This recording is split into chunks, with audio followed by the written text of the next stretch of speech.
Yo, yo, yo, happy Monday. Peace and love, family. Peace. Peace and love, peace and love, peace and love, man. Day 31, day 31. Still here, still alive. I had a meeting with somebody a few weeks ago and they was like, I think I was on like teens, right? Like 2 weeks ago, like 16, 17, 15, something like that. Yeah, I think it was a Monday 2 weeks ago or so, 2, 3 weeks ago. And I told them what I was doing and what day I was on. And they was like, I thought you could die if you don't eat in like 7 days. I was like, clearly that's not true. I've done 30 days, 40 days. People have done the same, right? And yeah, we're here, day 31, still alive, still strong. I think my this morning my emotions were hitting me a bit. Last night, I mean, this weekend, it's been a freaking tough weekend, man. Like just in the city, New York City. Not only did few of my peoples have services, funeral services. Obviously, someone was killed at a service outside of a funeral service, right? Somebody I know was killed outside of the funeral of another brother, by another brother. Um, I learned that I don't know the guy, but I've seen him before, and a lot of my friends know him. All right, from the Bronx. It was news came out that there was a guy in a train station in Grand Central with a machete, and he slashed three people, and the police killed him. Again, I didn't know him, but I've definitely seen him before. A lot of my friends know him, so that was just tough reading that. People pouring out their love to him on social media, like damn, right? Like one brother's like, yo, you made the front page, but for the wrong fucking reasons, like damn. And the story there was that his mother passed a couple of years ago, right? And since his mother's transition, he's been dealing with some severe mental health issues. And then another brother from Astoria, again, I don't not a brother that I know, but a brother who I've seen, he was killed. Um,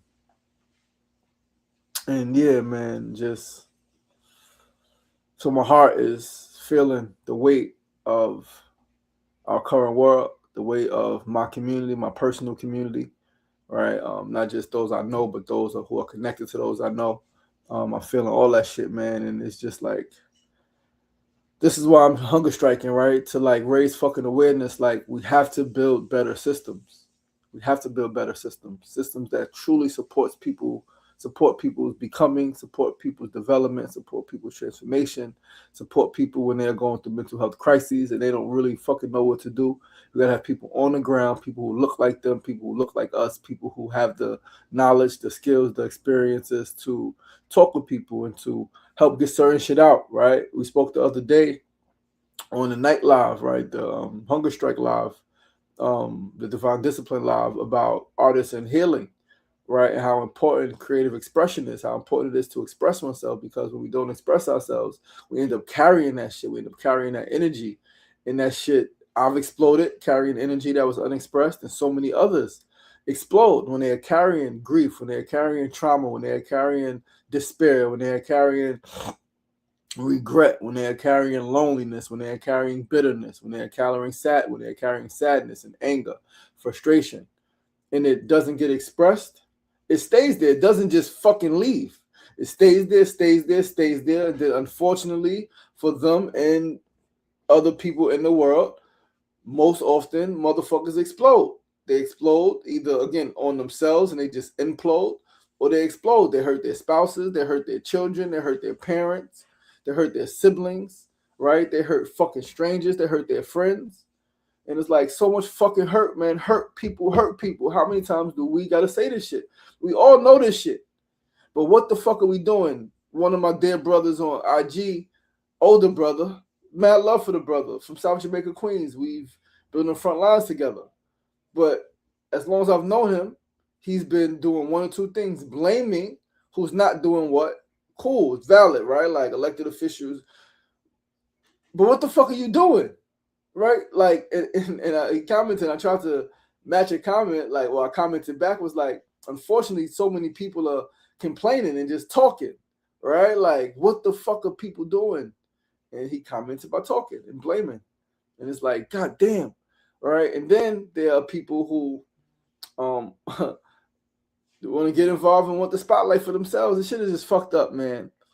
This shit is fucked up, and unfortunately, I've mentioned before, like it's most likely gonna get more fucked up because we are in a dark age, right? We are in a dark age, man. We are in Kali Yuga, and shit is dark and shit is grim, and it's gonna get more grim. It's gonna get more dark, but that is why, and that is the reason why those of us who will consider ourselves light bearers, who will consider ourselves change makers, peacemakers, have to work overtime, like overtime, and through media, through art, right? Also through on the ground efforts, man, and connecting with community, connecting with people. People are fucking hurt. People are broken. People don't know what the fuck to do, right? And mm. So yeah, so my heart is feeling the weight of all of that. My spirit is feeling the weight of all of that, and my spirit is feeling just inspired, right? Like to keep fucking pushing because I know that the system that I'm building, this world healing system, is fucking needed. And yeah, it's easier to build one thing at a time, right? It's easier, but we don't need what's fucking easy. We need what's real and what's necessary. And we need a comprehensive, complete system that supports the growth and development of human beings at scale. That is what the fuck we need in the world right now. We don't need what's easy. We don't need what's simple. We need, and so I gotta push more. I gotta push more. Like a lot of funders ain't gonna get it, right? Like because it's too vast, it's too big. It's like the problems in the world are fucking big.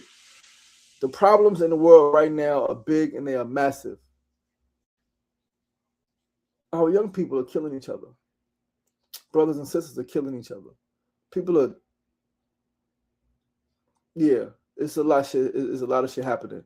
But I'm alive and I'm here and I'm striving. And there are a lot of other people who are alive and who are here, who are present and who are striving, right, to make peace real, not only in our own lives, in our own families, in our own homes, but in our communities that we live in, right, through various freaking various works, through community activations, through building our businesses, our health and wellness businesses, and bringing people in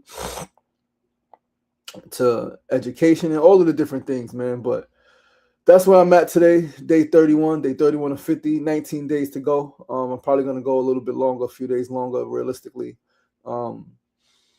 Maybe even longer, right? Like, we'll fucking see, man, because, like, this shit, like, yeah, this shit is tough. Tough time we are living in. And, yeah, but we got a show to do today. We got some notes, right?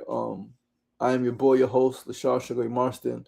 This is episode 604 of SRDaily, episode 604. We are in week 122. We are in now the first official week of the 600s, right? Last week was episode 600.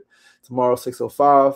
Then it's 95 episodes to go to 700, right? However many weeks 95 is, that's how many weeks we got to 700. I think it's 5 months, right? 5 months, something like that. Because it's about 20 weeks, 20 times 5. Yeah. So yeah, about 5 more months to episode 700. So we got a long way to go. And I pray that I make it, right? The world is insane. And I'm going to keep doing the best I could to be safe, to stay healthy, and continue to live, man, and push this vision, push this message, and build this shit. But let's go to our first segment of the day. Today's first segment is a word of the day. Today's word is panache, right, which refers to a grand, confident, and stylish manner or flair in doing things, often characterized by flamboyant, elegant, or dashing behavior. It implies a usually admirable, showy, or energetic style. Once again, today's word of the day is panache. Refers to a grand, confident, and stylish manner or flair in doing things, often characterized by flamboyant, elegant, or dashing behavior. It implies a usually admirable, showy, or energetic style. I have a hat, right? My boy made me a hat a couple years ago. My boy in DC, flair never dies. All right, flair never dies because it doesn't, right? Flair does not die. And so, as I always say, if you're going to do it with flair, do it with style, do it with a little motherfucking panache, do it with enthusiasm, right? Do that shit like you want to do that shit, or don't do it at all. Go hard or go home, right? In prison, we used to be like, go hard or find God, right? If you're going to go hard when you're in the streets, go hard. If not, go find God, man. Go home, go pray, go to church, right? And do all of those things, right? Because like in the wild, you got to do that shit. Do that shit like you love that shit, right? Do that shit like you never did it before. Do that shit with some style, with some zest, some motherfucking high energy. And simple as that, right? We're going to move along, though, to our second segment of the day. Today's second segment, as always, is the Need to Know News of the day. Pardon me, I have to move the water. It's about to fall. Today's news is some good news that came out of sad news, and I don't even know if it's good news, but it's some fucking news. So Eric Duran, right, who is now better known as the Cooler Killer, all right, has been sentenced to 3 to 9 years in prison for killing Eric Dupree. This, I guess to some degree, is a move in the direction of some form of justice. So let's read this article in AM New York and let's talk about it. Let's talk about it. The blue wall has crumbled. NYPD Sergeant Eric Duran gets 3 to 9 years prison time for hurling cooler that killed Eric Dupree. Former NYPD Sergeant Eric Duran, the man convicted of throwing a cooler at a fleeing suspect in the Bronx, was sentenced Thursday to 3 to 9 years behind bars. Duran, dressed in a suit, let a single tear trickle down his face as his defense team made an impassioned argument as to why he should not face prison time. They called him a good cop, a man who spent his time in the department working to make the Bronx community safer. Rising to his feet, his eyes still watery, he himself pleaded with the judge for leniency. This shit is so bullshit. The environment that I was raised in was always surrounded by the criminal element. I was 8 years old when someone started shooting at me and my family on Thanksgiving. I was 13 years old when 9/11 happened, Duran said with balled up fists. I've been exposed to levels of violence that a very limited amount of cops experience. I've seen my lieutenant shot. I've seen my cop shot. I've been bitten, broken skin. I needed surgeries on ligaments. I was leading a team that took an unprecedented amount of guns off the streets.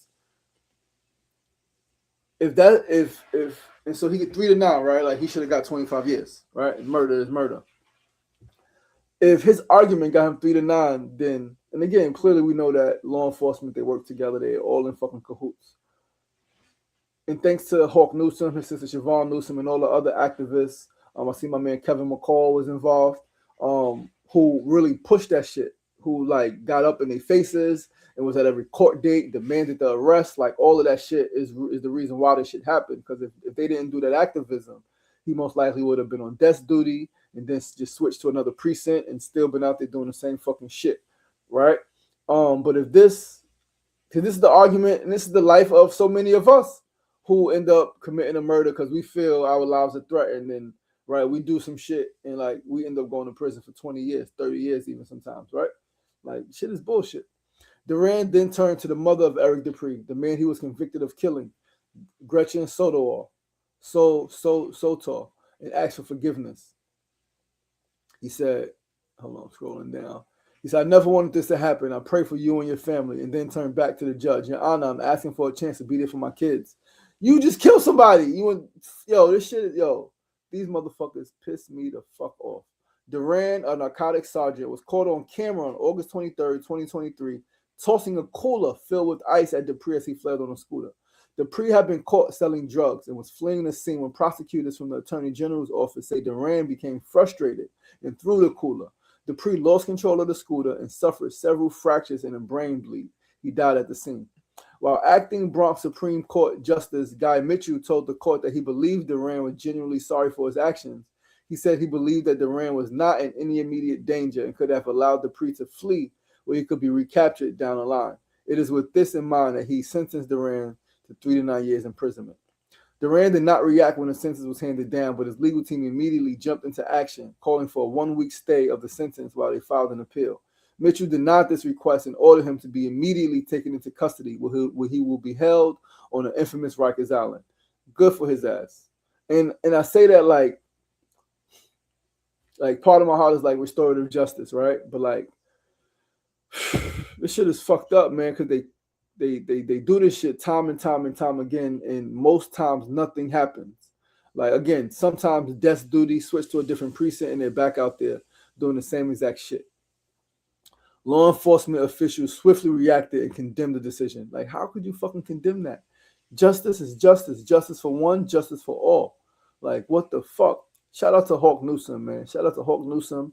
Shout out to Siobhan Newsom. Shout out to those badass activists, man, who get a lot of flack for the way they do things, man. But a lot of times the shit fucking works. This time it absolutely worked. So shout out to my brother and my sister. Today will forever be remembered as one of the darkest days in the history of our profession. It wasn't only Sergeant Duran, a great cop, who was on trial. Every law enforcement who makes a split-second decision in the performance of their duties to protect the public bullshit was also on trial. In this sentencing, which has now sent a very chilling message to every cop in the nation, that the system that we have sworn to uphold can single-handedly destroy your career, wow, and your life for doing exactly what you're trained to do.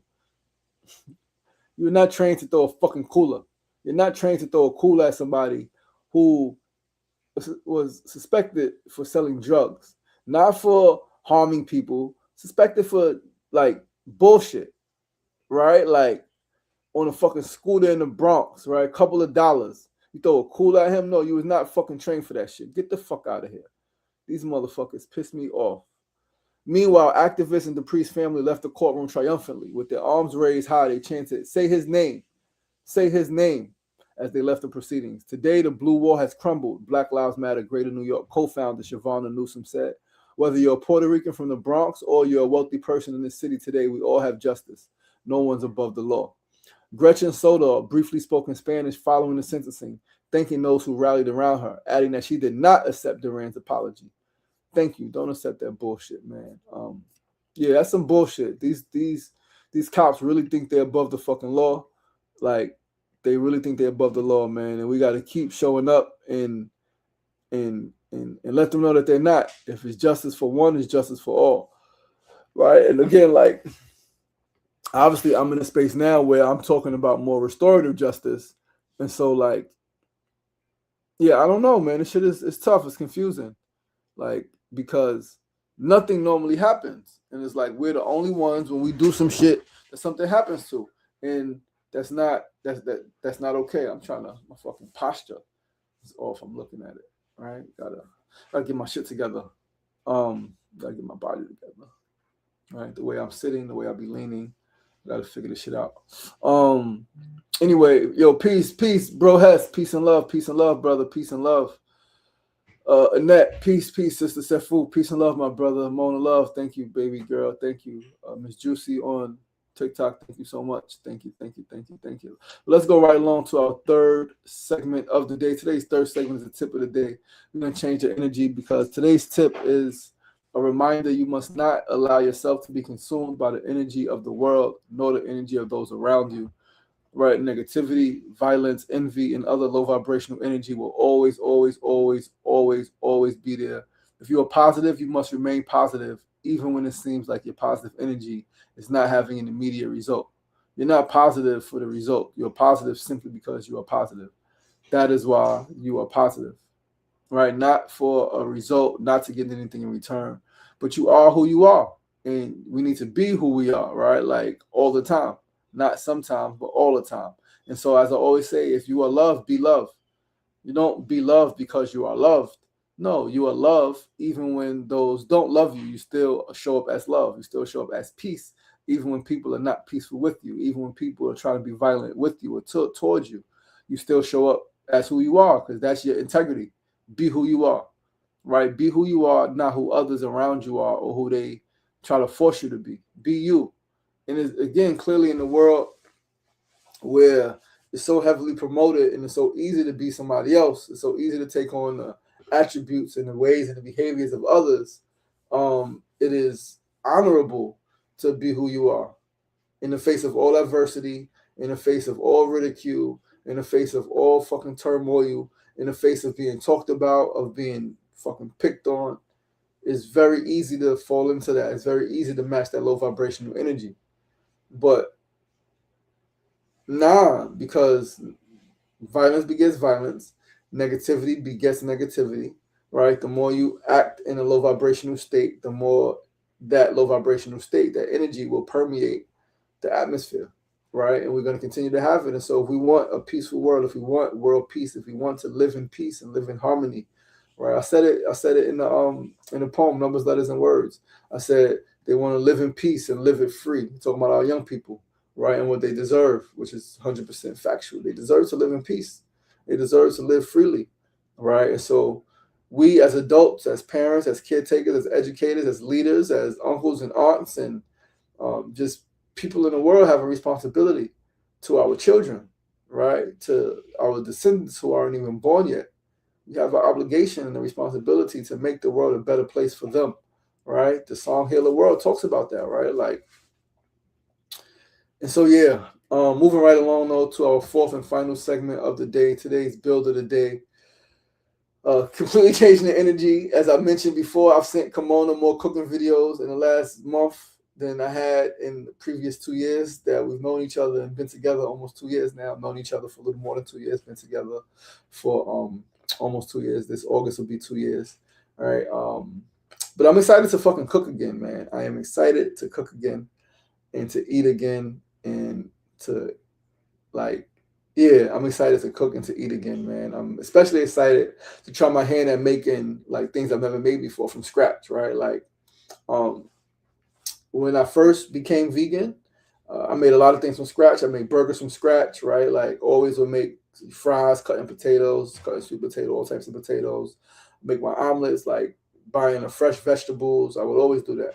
And then as my ex-wife and I began to separate and things got a little hectic, I went to more processed stuff, right? Because it was quicker. It was quicker to just buy this fucking orange chicken from Trader Joe's and throw it in the oven, heat the sauce up, right? It was quicker to do those things as opposed to having to cut and like make sauce. So I'm excited. I'm excited to start making my own sauces again as well. In prison, I would make my own sauces, and they were so good I ended up selling them, right? Some brothers came to me for poetry, as I mentioned before. I'll write poems for their wives, their girlfriends, their children, and shit like that. And then other brothers came to me for sauces. Yo, Marston, you got that sauce?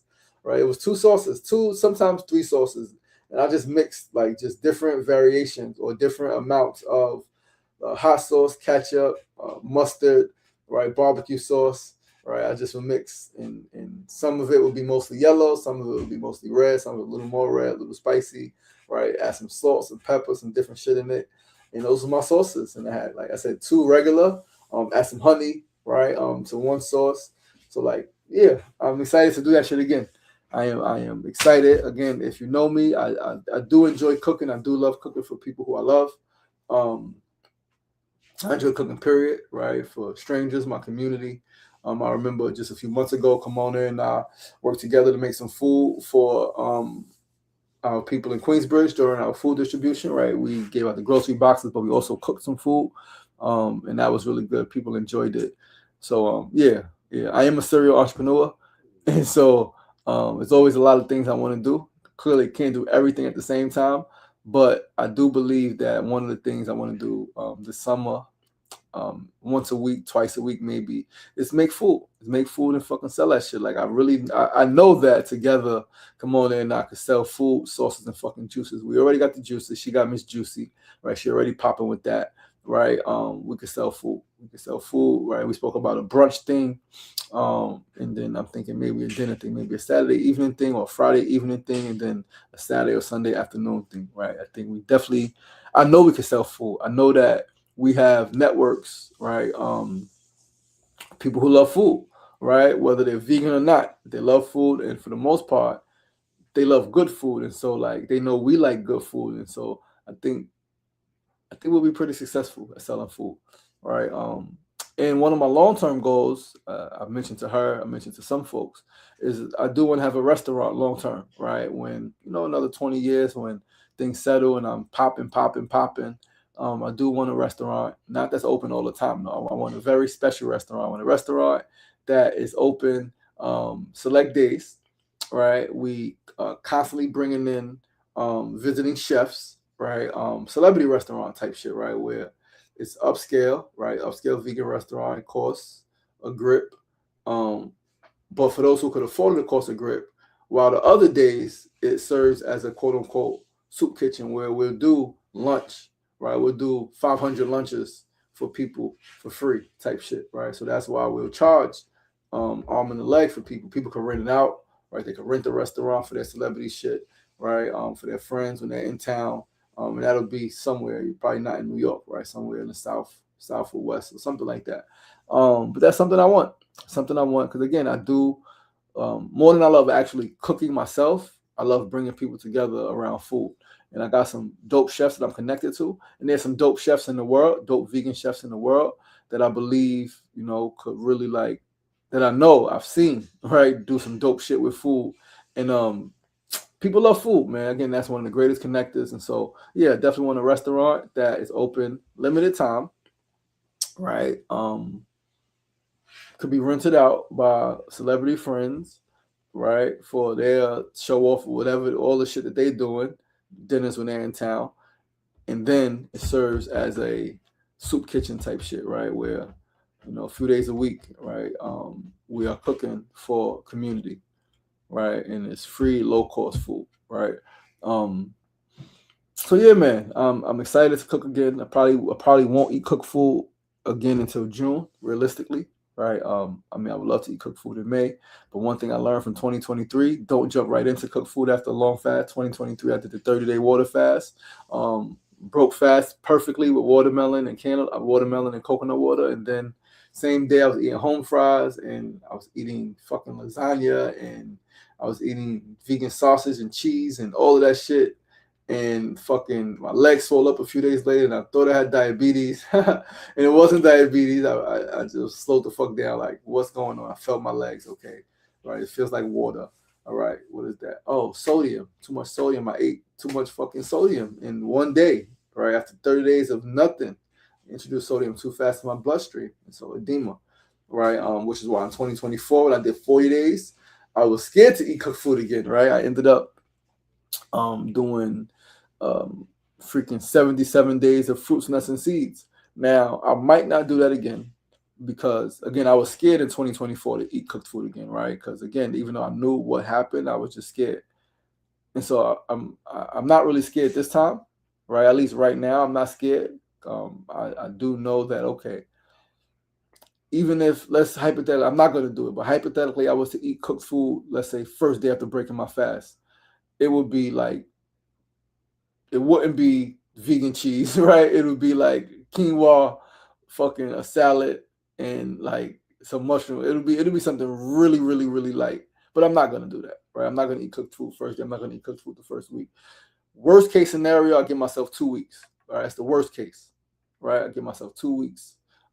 Best case, I give myself at least 3-4 weeks, right? I don't eat again until June, right? That's the best case, right? June, at least 3 weeks. June, I start eating cooked food again, with the discipline I need to maintain the health, to maintain the weight, keep my strength, right? So we don't ever got to do this shit again. But yeah, man, I'm excited again to eat fruit, to eat. I love fruits, right? I love my nuts and seeds, my cashews, my almonds, my pecans, my walnuts, right? Dates. I'm excited to make. I was looking at old TikTok videos from when Kimona and I did the Raw January last year, and made this fucking raw key lime pie, and she made this fucking avocado ice cream with cashews and shit. She made it again yesterday. I didn't have it, but I was mixing it for her. And I was like, this shit looks good. All right. Yeah, I'm excited to do all of the things again, man. Soon come. We got 19 days left at least, right? The most I'll go, I'm thinking 22 days, man. 22, 23 days. We got work to do though, guys. But that's our show. That is our show for this Monday. Thank you guys so much for tuning in. Once again, I'm your boy, your host, LaShawn Sugar Marston. Yo, Lonzo, what's going on? Good morning, peace and love. Sefu said, be the example of what you want in the world. Absolutely. Yeah, thank you guys, man. It is Monday, April 13th, 2026. Episode 604 of SRDaily. Thank you for tuning in. Please do join us tomorrow, same time, same place, 9 a.m. to 9:30 a.m. We're here Mondays through Fridays, 9 a.m. to 9:30. Facebook, YouTube, and TikTok Live. I appreciate you guys, man. I wholeheartedly appreciate you guys just for showing up. It matters. It fucking matters. Yeah, man, I see you guys on the flip side, man. Have a beautiful day. Have a beautiful fucking week. It's going to be a busy week for me, right? Finishing up, packing at the crib. Got a court date on Thursday that I'm now looking forward to. Thursday is also my two sisters' transition day. I lost two sisters on the same day, 18 years apart. All right, April 16th, 98 and April 16th, 2016. So I'll be celebrating their lives on that day as well. And either outside that day or the next day, right? Either Thursday after court or Friday morning early after the show, of course. And I'm looking forward to all of that shit, man. And remember, it's not getting knocked down. It's not getting knocked down. That's the problem. It's staying down. So get up. Get the fuck up. All right? The power is inside of you. Let's always be kind to yourself and be kind to each other. I love you. Travel safely. Peace.